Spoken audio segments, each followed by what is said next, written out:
When you hear the word immigrant, what comes to mind? Do you see someone who is fleeing their homeland in desperation? Or do you see someone who is a visionary and creator of their identity? I'm an American who moved to Spain, and some may call me an expat, but I see myself as an immigrant, like my parents and grandparents who migrated to the United States from Latin America and the Middle East. I may not have fled an unstable government, but I was still trying to escape something. And that was a life that conditioned me to follow a path that wasn't authentically mine. My father, a NASA engineer and entrepreneur, he had his own expectations of what my path to success should look like, and so did society. And you know that path. Get a good job, climb the corporate ladder, and that success is defined by your job title and how much you earn. But I always struggled to fit into that conventional box. And as the years went by, I desperately hoped that I would be able to figure out a path to success that worked for me. Or at the very worst, I would learn how to conform, that I'd figure out a way to fit into that box that everybody wanted me to be happy in. But the truth is, as my mid-30s rolled around, all I had to show for was a resume full of gaps. You see, I was a hard worker, but a fast quitter. And my longest stint anywhere was no less than 2 years. It just seemed like everyone around me had it all figured out. And here I was, still struggling with my own inability to figure out what I was supposed to be doing with my life. Was there something wrong with me? Well, from where I stand now, I know there was nothing wrong, but I just had to leave my homeland to figure that out. So over the next few minutes, I plan to share what I believe is the key ingredient that allows immigrants to thrive and succeed abroad in ways that they never could have envisioned in their home country. And I'll start by sharing my own story of reinvention. So at the age of 35, the serial job hopper in me quit once again. And that's when I packed up my bags and moved from Texas to Spain on my own to teach English. Living in Spain was a long-time dream of mine, and I felt like if I didn't do it now, it was never going to happen. I still didn't know what I wanted to do with my life, but at least I knew where I wanted to be. Now, I certainly had doubts about my decision. What would people think? Was I too old? And probably the most distressing, what if it didn't work out? I'd have to move back, face everybody, another year older, and still have nothing to show for. And worst of all, I'd have to admit to myself that I didn't have what it takes to ever make anything of myself. I'd have to admit that I would never be a success. Teaching English was a means to an end, and the end being finding a way to stay in Spain and make something of my life that was deemed appropriate, something that would hold and capture my attention for more than 2 years, something that I could claim as my thing. With so much on the line, I hustled and was able to transition out of teaching and found an office job at a Spanish company. Now, work was still a chore, but something curious started to happen outside of those 9 to 5 work hours. And that's when all of these new and creative ideas started to bubble up inside of me. And I started to envision new versions of myself in roles I had never thought of before. And these ideas piqued my interest with such a force that I felt not only motivated, but compelled to take action. So in less than a year and a half, I became a blogger. And I started to organize live events to meet other bloggers in Madrid, and I became a leader. Building on the network I had created and the stories I was collecting from like-minded women, that's when I launched my community-based business to connect women over 30 who wanted to change their lives by changing countries. And soon I found my business featured in publications like Forbes magazine and the New York Times. My life had changed in ways that I never could have imagined. And when I stopped to look back on what I had accomplished in those 5 years since moving to Spain, I realized that what I had created was newsworthy. But not just because of the success of my business, but because of the transformation I had made. Because of the new identity I now possessed. Yes, I was 40, but I had finally figured it out. I was finally a success. But why was I able to achieve such success and clarity in just a few years in Spain when I had struggled for decades to do so back in the US? What was it about being abroad that allowed me to transform from that serial job hopper to an experienced entrepreneur? Well, since leaving the US, I have witnessed many immigrants radically change their lives abroad.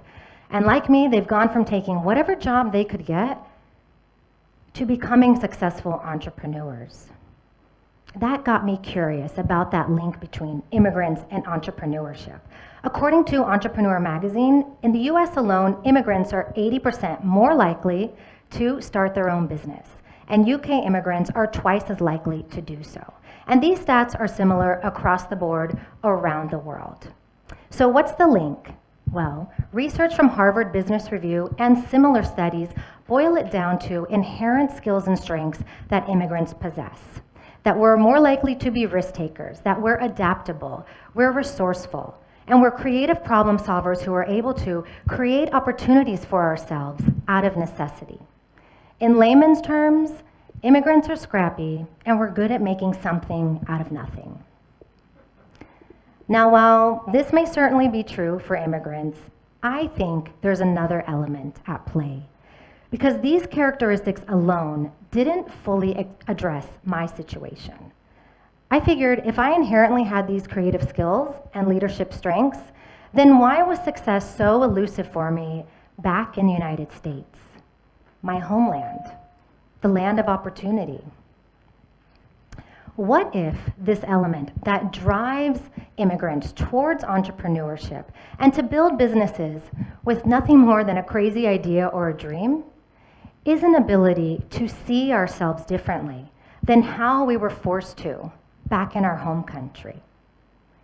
Maybe, just maybe, it's that freedom. Freedom to choose our own identity.